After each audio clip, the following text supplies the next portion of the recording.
An article from Kodaku.com regarding PlayStation's gender discrimination also dismissed by court. Though the ruling adds that further testimonies from more women can be heard in the second filing. A lawsuit brought against Sony last year accusing PlayStation of pay disparity, wrongful termination, and other instances of gender-based discrimination has been dismissed by the United States District Court of North California. As noted by Axios, a ruling released today has granted PlayStation's motion to dismiss, with the most important section reading emphasis mine. The plaintiff's first amended complaint FAC has 13 claims. One collective claim on behalf of herself and a nationwide class under the Fair Labor Standards Act as amended by the Pay Equal Act. 6 state law class claims on behalf of herself and a California class. One claim on behalf of herself and both classes under the Declaratory Judgment Act 28 USC 2201 and 5 individual claims under state law.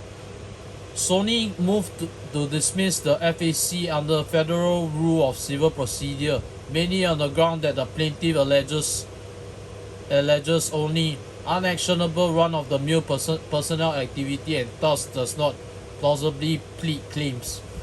It also moved to strike the claims under Rule 12F on the ground that the allegations are highly individual and do not establish that a class or collective action is procedurally proper.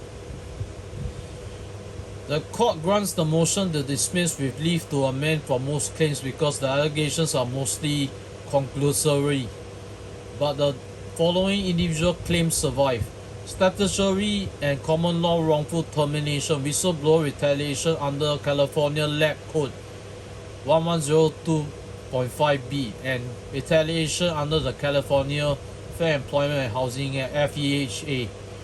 Because the court dismisses the federal claim, though it does not have jurisdiction over the state claims and so dismisses all claims, the court denies the motion to strike without prejudice because it is premature to decide it based on its inadequately pled complaint.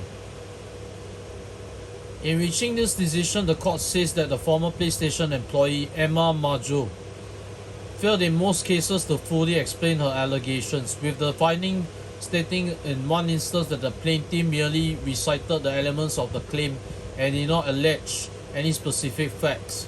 In another, that her claims were not plausibly pled. It is important to note that this is not the end of the story.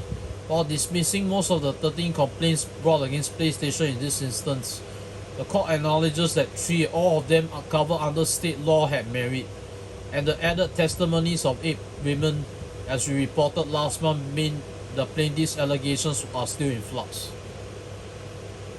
These declarations may yield new allegations, the ruling adds, before concluding that the plaintiff may file a second amended complaint within 28 days.